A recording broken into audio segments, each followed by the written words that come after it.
This is the Boardroom Roundtable Chat, where I share invaluable information to help nonprofits and NGOs succeed.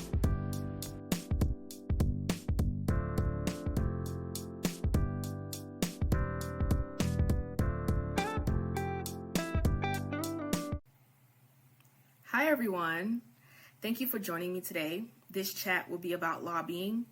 We will be focusing on 501c3 organizations. However, non-governmental organizations who have established their organizations as 501c3s will likely find this information beneficial as well, because it applies to you if you're a 501c3 organization nonetheless. So the upcoming presidential elections in the United States is approaching. Very, very exciting times, you guys. And this election promises to be a dynamic turning point for our nation, with candidates vying to address issues that will shape our future. Okay, it's a time when every vote and every voice has the potential to make a real difference, to include the voice of a 501c3 organization.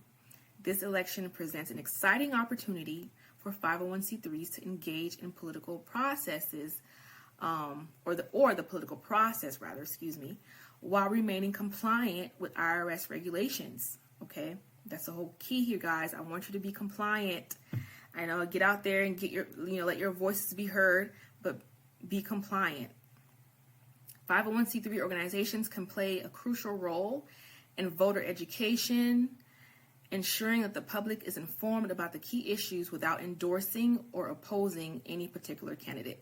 So the main goal here, guys, is to be nonpartisan, okay? No organization may qualify for Section 501c3 status if a substantial part of its activities is attempting to influence legislation. Keyword here is substantial. If a substantial part of its activities is attempting to influence legislation. A 501c3 organization may engage in some lobbying, but not too much. Just some, but not too much. Or else you risk the loss of your tax exemption status. So the key question here is, when is an organization lobbying?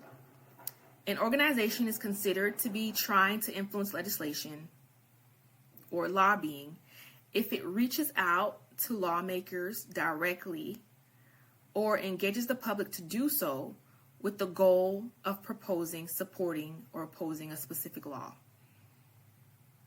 Did you catch that? It's also considered lobbying if the organization actively pushes for a law to be passed or rejected. Did you catch that too? In both examples,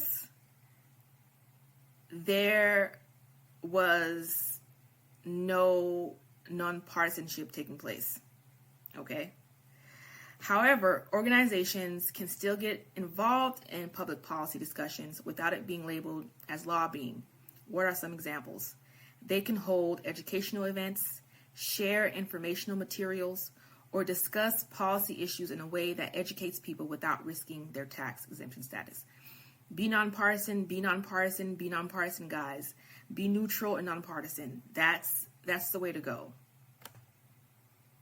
All right. Nonprofit organizations under IRS Code 501c3 are allowed to lobby provided that they pass certain tests. So you can lobby as long as you don't do too much. So what are the tests to determine whether or not you're doing too much lobbying? There are two. The first one is the substantiality test. The second is the expenditure test. Let's discuss the substantiality test first. This test is the default test.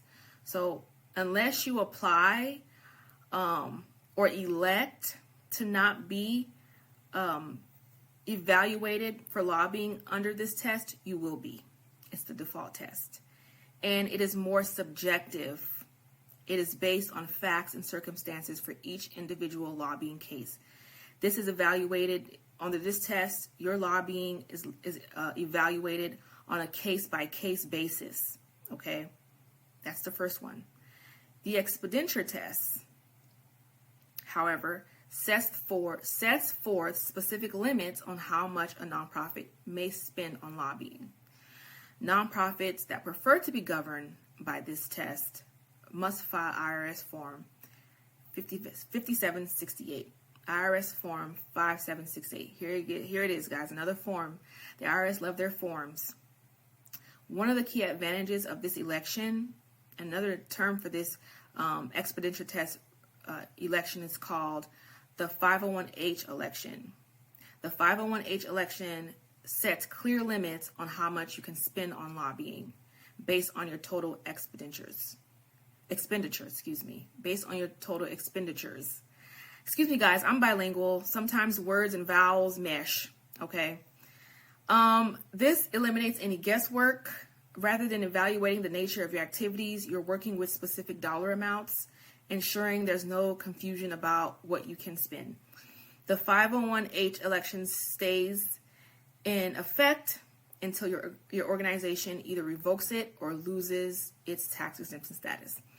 So the substantiality test and the expenditure tests both have their advantages and disadvantages, maybe. Speak to your professional consultants, legal counsel, and CPAs to determine which test will be best for you, okay? So the rules governing lobbying activity for 501c3 organizations are not uniformly applied to all types of 501c3s, okay? I want to emphasize this. These regulations and the concepts I previously discussed, I just mentioned in this chat, primarily applies to public charities, which are organizations that typically receive a significant portion of their funding from public donations or grants. Private foundations also fall under 501c3 category, but their lobbying activities face stricter limitations. Although private foundations are typically barred from engaging in direct or grassroots lobbying, there is an exception, and that's called the self-defense exception. So you can find this exception under Treasury Regulations, Section 53.4945-2D3. Did you catch that? Yeah, it's a lot. But hey, if you want to read into this regulation yourself, by all means, check it out. This exception permits a private foundation to communicate with a legislative body about laws that directly impact the foundation's existence, its powers and duties, and its tax exemption status. So, private foundations can lobby to influence legislation that directly impact their own tax exemption statuses or organizational powers. And a private foundation can provide technical assistance to a legislative body in response to a written request for expertise or factual information on a specific subject, as long as, what, guys? I've been saying it the whole time. As long as the information is nonpartisan, okay? Nonpartisan. It's neutral information. So let's conclude. 501c3 organizations must be careful when engaging in lobbying to avoid jeopardizing their tax exemption statuses. While they are allowed to participate in some lobbying, the law places strict limits on how much lobbying they can do. Lobbying in this context refers to efforts to influence legislation, which includes both direct lobbying or grassroots lobbying, which we discussed earlier today. What is direct lobbying? Communicating with the legislators directly. What is grassroots lobbying? Encouraging the public to contact lawmakers instead, okay?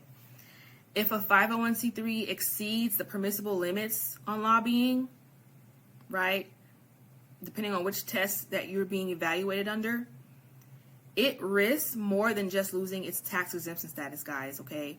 The organization may also be subject to additional taxes on the excess lobbying expenditures. And its managers could face penalties if they knowingly approve these excessive lobbying activities. So keep that in mind. So I highly recommend, highly recommend seeking advice of your legal counsel, your CPAs, your consultants, to guide you on the lobbying activities that you all plan to partake in. The elections are exciting times for us, and I don't want you guys to be left out because you're afraid. Oh my gosh, I'm so afraid of violating the rules of the IRS. You may lobby, right, just under the rules set by the IRS. All right, guys. So in summary, why 501c3s can engage in lobbying? It must be done cautiously and within the bounds set by the IRS. Staying mindful of these rules will help organizations avoid costly penalties and protect their tax exemption statuses, allowing them to continue their missions without disruption.